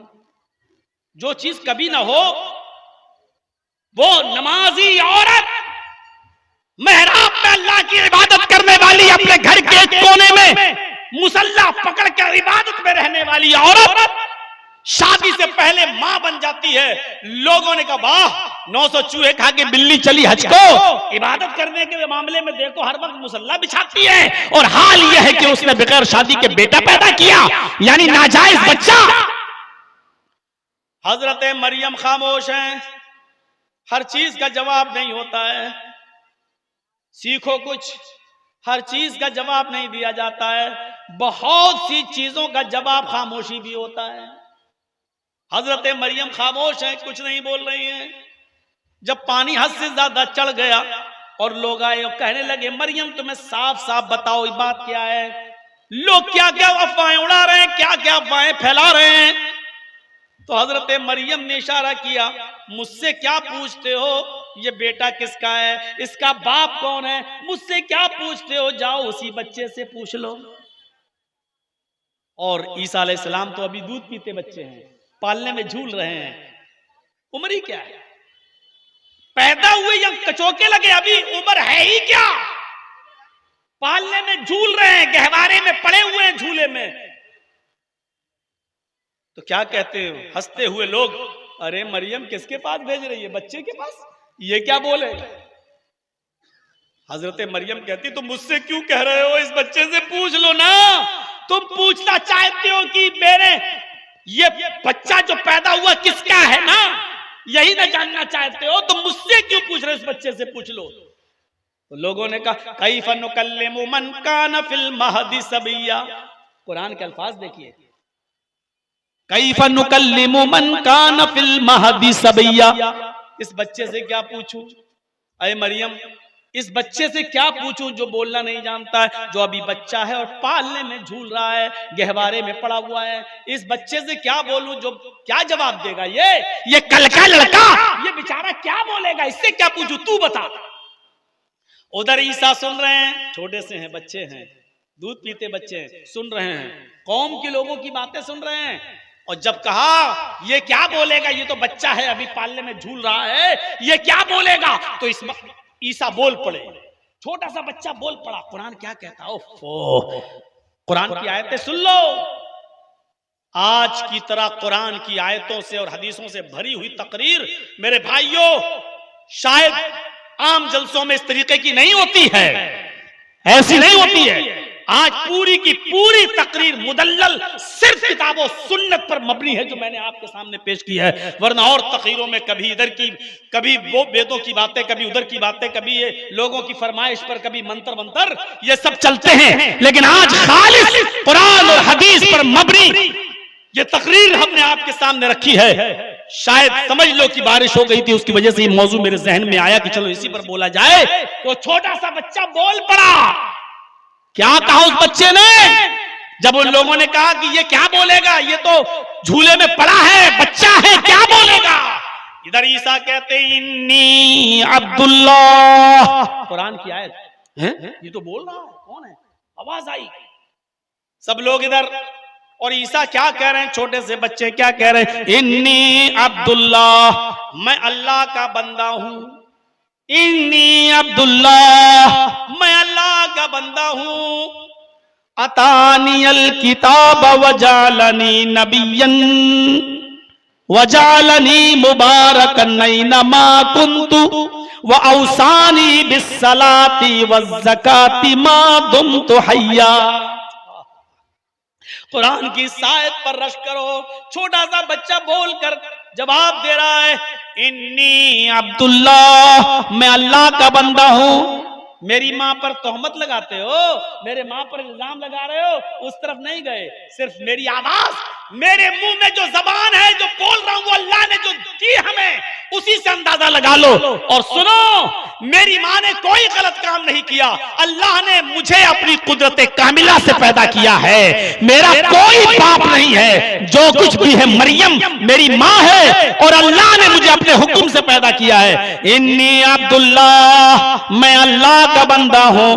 अतानियल किताब, अल्लाह ने मुझे किताब दी है, यानी मैं जब नबी बनूंगा तो इंजील मुझे मिलेगी, यानी अल्लाह ने मुझे किताब से नवाजा है। वजालनी नबिया, और अल्लाह ने मुझे नबी बनाकर भेजा है।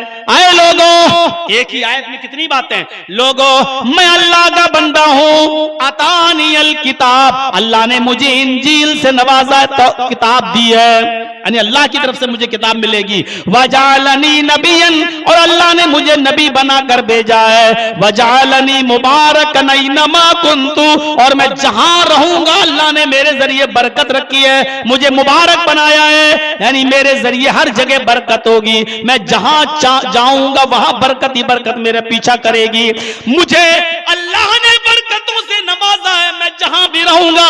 वह औसानी बिस्सलाती वज़्ज़कात, यही मेरा मौजू है। वह औसानी बिस्सलाती वज़्ज़काती मा दुम्तु हय्या, और मेरे रब ने मुझे हुक्म दिया है कि मैं जब तक जिंदा रहूं नमाज पढ़ता रहूं और ज़कात देता रहूं, नमाज पढ़ता रहूं और ज़कात देता रहूं। देख लीजिए नमाज, यहां पर छोटा सा बच्चा भी कह रहा है, दूध पीता बच्चा भी कह रहा है, जब मुझे नबी बनाकर अल्लाह भेजेगा, मुझे किताब देगा, मुझे बाबरकत बनाएगा, तो मुझे यह हुक्म भी देगा कि जब तक मैं जिंदा रहूं नमाज पढ़ता रहूं और ज़कात देता रहूं। ये नमाज कभी और किसी भी हाल में माफ नहीं है। मेरे भाइयों, 1.5 घंटे की इस तकरीर के बाद मैं समझता हूं आपके अंदर एक इनकलाब सा आया होगा, सोच लिया होगा, जहन बना लिया होगा।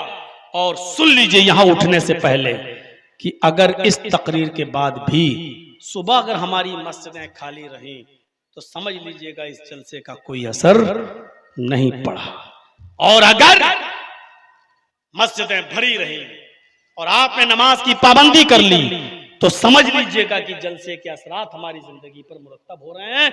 आपका पैसा सही जगह पर गया है। मेरे भाइयों, इस 1.5 घंटे के और भी वाला जिक्रुल्लाही अकबर भी मैंने पढ़ा था कि अल्लाह का जिक्र बहुत बड़ी चीज है, बहुत बड़ी चीज है। तो जिक्र इलाही से अपनी जबान को मुज़य्यन रखो, हर वक्त पढ़ते रहो कभी ला इलाहा इल्लल्लाह। अल्लाह के नबी फरमाते हैं कि 2 कलमात ऐसे हैं जो जबान पर बहुत हल्के हैं, लेकिन कयामत के दिन मीजान पर जब तौले जाएंगे तो बहुत भारी होंगे। तराजू पर जब रखे जाएंगे कयामत के दिन तो बड़े भारी होंगे, उनसे ज्यादा भारी कोई और दूसरा जुमला नहीं। तो फरमाया कौन? कहा सुभान अल्लाहि व बिहम्दिही सुभान अल्लाहिल अज़ीम। इन जुमलों को पढ़ते रहिए, वजीफा बनाइए, जिक्र करिए। अल्लाह का जिक्र बहुत बड़ी चीज है। और कभी कभी कुरान में जहां जिक्र का लफ्ज आया उससे मुराद नमाज भी है। वमन अरज़ान जिक्री फइन्न लहू मईशतन ज़नका, जो मेरे जिक्र से एराज करेगा, जो मेरे जिक्र से एराज करेगा यानी नमाज नहीं पढ़ेगा, फइन्न लहू मईशतन ज़नका, तो हम उसकी रोजी तंग कर देंगे। यहाँ जिक्र से मुराद नमाज है। और अल्लाह ने कहा अगर तुम जिक्र नहीं करोगे यानी नमाज नहीं पढ़ोगे तो अल्लाह क्या कहता है? फइन्न लहू मईशतन ज़नका, तुम्हारी रोजी तंग कर देंगे। अल्लाह ने ये नहीं कहा बंद कर देंगे, अल्लाह ने कहा तंग कर देंगे। रोजी का बंद करना अलग होता है और रोजी का तंग करना अलग होता है। बंद करने का मतलब एक घूंट पानी भी न दे, और तंग करने का मतलब पैसा बहुत आ रहा है लेकिन रुक नहीं रहा है। हमने कमाया, आज खुश है, 5,000 रुपए कमाए हैं, घर लेके गए, खुश है, आज मेरी बीवी खुश होगी, आज मेरा बच्चा खुश होगा, आज हम आज खाना आज हमारे घर में अच्छा बनेगा, आज हमने 5,000 रुपए कमाया है। जैसे घर पहुंचते हैं पता चला कि बेटे का एक्सीडेंट हो गया है, जल्दी से लेके डॉक्टर के पास भाग रहे हैं। डॉक्टर ने 15,000 का खर्चा बता दिया है, पैसा तो आया 5,000 और खर्च हो रहा है 15,000, 10,000 हमें कर्ज लेना पड़ा। यह है रोजी को तंग कर देना। ईमानदारी के साथ बताइए कितने लोग ऐसे हैं यहाँ पर जिनके पास पैसा आता तो है बहुत, लेकिन रुकता नहीं है, एकदम फिसल जाता है। जैसे हम बालू उठाते हैं जमीन से, मजबूती के साथ मुट्ठी में पकड़ते हैं और मजबूती से पकड़ते, जितनी मजबूती से मुट्ठी बंद करते हैं, बालू उतनी तेजी के साथ खिसक जाती है। हमारे पास जितनी तेजी के साथ पैसा आता है, उससे दुगनी रफ्तार से वापस चला जाता है। पता चला मेरे बेटे को कैंसर हो गया, पता चला मेरे बेटे की, मेरी बीवी की किडनी फेल हो गई है। मेरे भाइयों, अल्लाह ने क्या कहा, अगर तुम मेरे जिक्र से यानी नमाज से एराज करोगे, फ़इन्न लहू मईशतन ज़न्का, हम तुम्हारे लिए रोजी को तंग कर देंगे। और वमन यत्तक़िल्लाह यजअल लहू मखरजा व यरज़ुक़हु मिन हैसु ला यहतसिब, और अगर तुम अल्लाह से डरोगे, हर मामले में अल्लाह का खौफ खाओगे, तो हम निकलने का रास्ता बना देंगे। व यरज़ुक़हु मिन हैसु ला यहतसिब, और ऐसी जगह से रोजी देंगे जहां से बंदे को वहम व गुमान भी नहीं होगा। हम ऐसी जगह से रोजी देंगे। अल्लाह से डरोगे तो अल्लाह ऐसी जगह से रोजी देगा जहां वहम व गुमान सोचा भी नहीं होगा, यहां से रोजी आएगी। और अगर नमाज से रूगर्दानी करोगे, एराज करोगे, तो हम तुम्हें तंग कर देंगे, रोजी तंग। अच्छा, एराज किसको कहते हैं? एक चीज और समझ लो, कुरान ने कहा ना, वमन अअरज़ अन ज़िक्री, जो नमाज से एराज करेगा। अल्लाह ने ये नहीं कहा कि जो नमाज छोड़ेगा। नमाज छोड़ने वाला तो मुसलमान की सफ में है ही नहीं। सहाबा किराम फरमाते हैं, अल्लाह के नबी के जमाने में हम नमाज के अलावा किसी दूसरे काम के छोड़ने पर किसी को काफिर नहीं समझते थे, लेकिन नमाज जो छोड़ता था, नमाज छोड़ने वाले को काफिर समझते थे। तो नमाज छोड़ने वाले की तो हैसियत ही अलग है, उसको छोड़ दीजिए, हम उसकी बात ही नहीं कर रहे हैं। अल्लाह ने ये नहीं कहा जो नमाज से एराज करेगा, एराज कहा है, छोड़ना नहीं कहा। अल्लाह ने ये नहीं कहा मन अतरकसा, ये नहीं कहा मन अतरका जिक्री, जो मेरे जिक्र को छोड़ेगा। मन तारका जिक्री, ये नहीं कहा मन तारका जिक्री, जो मेरे जिक्र को छोड़ेगा। अल्लाह ने ये नहीं कहा, अल्लाह ने कहा मन आरज़ा अन जिक्री, जो मेरे जिक्र यानी नमाज से एराज करेगा। एराज का मतलब, माँ टीवी देख रही है, देखो सबसे बड़ी बात बता रहा हूं, एक मिसाल से समझा रहा हूं मैं आपको। माँ टीवी देख रही है, उसका महबूब शो आ रहा है, ड्रामा आ रहा है, और इधर बच्चा भूख से रो रहा है। माँ जानती है कि बच्चा भूखा है, लेकिन वो अभी उठ नहीं रही है, रो रहा, ठीक है पहले ये सीरियल देख लूं, 10 मिनट का रह गया सीरियल, इसको देख लूं। अगर हम बच्चे को उठाने जाएंगे तो सीरियल छूट जाएगा, रुक जाओ। बच्चा रो रहा, रोने दे रही है और सीरियल देख रही है। 5 मिनट का सीरियल जब खत्म हो गया, तब आई और बच्चे को उठाई और दूध पिलाया। देखिए, दूध तो पिलाया, लेकिन जिस वक्त टीवी देख रही थी उस वक्त उसने बच्चे की तरफ तवज्जो नहीं दी। क्या कहते हैं, माँ ने एराज किया है, माँ बच्चे से एराज कर रही है, इसको कहते हैं एराज करना। दूध पिलाया लेकिन वक्त पर नहीं, जब बच्चे को भूख लगी तब नहीं, एराज कर गई, जब अपना सीरियल देख लिया तब लाई और तब दूध पिला रही है, इसको कहते हैं एराज करना। अजान हुई, हय्या अलस सलाह, हम न खाना खा रहे हैं, न लेटरीन है, न बीमार, किसी चीज कुछ नहीं, और फिर भी हम अभी जाएंगे, अभी पढ़ लेंगे। अब ये मतलब हुआ कि आप नमाज से एराज कर रहे हैं। बाद में जब नमाज पढ़ी तो जमात हो चुकी थी। नमाज तो पढ़ ली लेकिन जमात से निकल जाने के बाद पढ़ी, इसको कहते हैं एराज करना। अल्लाह ने छोड़ने के बारे में नहीं कहा, नमाज जो छोड़ते हैं उनका क्या अजाब होगा ये तो अल्लाह ही बेहतर जाने। यहाँ नमाज से जो मुंह मोड़ेगा, एराज करेगा, वक्त पे वक्त पढ़ेगा, अल्लाह कहता हम उसकी रोजी को तंग कर देंगे। ये तो उनके बारे में जो नमाज पढ़ रहे हैं, टाल मटोल कर ही सही, ये तो उनके बारे में कहा है। जो नमाज पढ़ ही नहीं रहे उनके बारे में क्या होगा ये तो अल्लाह ही बेहतर जाने। वमन अअरज़ अन ज़िक्री फ़इन्न लहू मईशतन ज़न्का, हम उसकी रोजी को तंग कर देंगे। तो अल्लाह के जिक्र से में लगे रहिए, नमाज से एराज मत कीजिए, अजान होते ही मस्जिद की तरफ जाइए, अल्लाह को याद कीजिए और नमाज की पाबंदी कीजिए। मुख्तसर सी तशरीह मैंने आपके सामने की है। अल्लाह से दुआ करता हूँ कि लाल आलमीन हमारी ख़ताओं को माफ़ फरमा दे। हमारे इस मदरसे के नाजिम साहब अभी हमसे कहने लगे वहाँ जब घर पे लेने गए कि मौलाना अगले साल की डेट दे दीजिए। हमने कहा इस साल का जलसा हुआ नहीं, अगले साल की डेट पहले दे दीजिए। तो वो मांग रहे हैं। बहरहाल मेरे भाइयों दुआ कीजिए, आपकी मोहब्बतें रहें, हम बार बार आपके इलाके में आएँ। इस मर्तबा बारिश हुई है, कोई बात नहीं, जलसा आपका कामयाब रहा है, क्योंकि इसमें हम और आप कुछ नहीं कर सकते। मा तशाऊना इल्ला अन यशा अल्लाह, होगा वही जो अल्लाह चाहेगा, वो नहीं होगा जो हम और आप चाहेंगे। अल्लाह की मर्जी चलेगी, अल्लाह की मशीयत चलेगी। अल्लाह से दुआ है कि अल्लाह हम सबको 5 वक्त का नमाजी बना दे, हमें कुरान की तिलावत की तौफीक दे, नमाज को कायम करने की तौफीक अता फरमा और जिक्र करने की तौफीक अता फरमा। इलाहुल आलमीन हमें नमाज के एराज से बचा ले और नमाज का पाबंद बना दे। जब तक हम जिंदा रहें इस्लाम पर जिंदा रखना, जब हमारा खात्मा हो तो ईमान पर हमारा खात्मा फरमाना। वमा अलैना इल्लल बलागुल मुबीन व आखिरु दअवाना अनिल हम्दुलिल्लाहि रब्बिल आलमीन। अस्सलामु अलैकुम व रहमतुल्लाहि व बरकातुहू।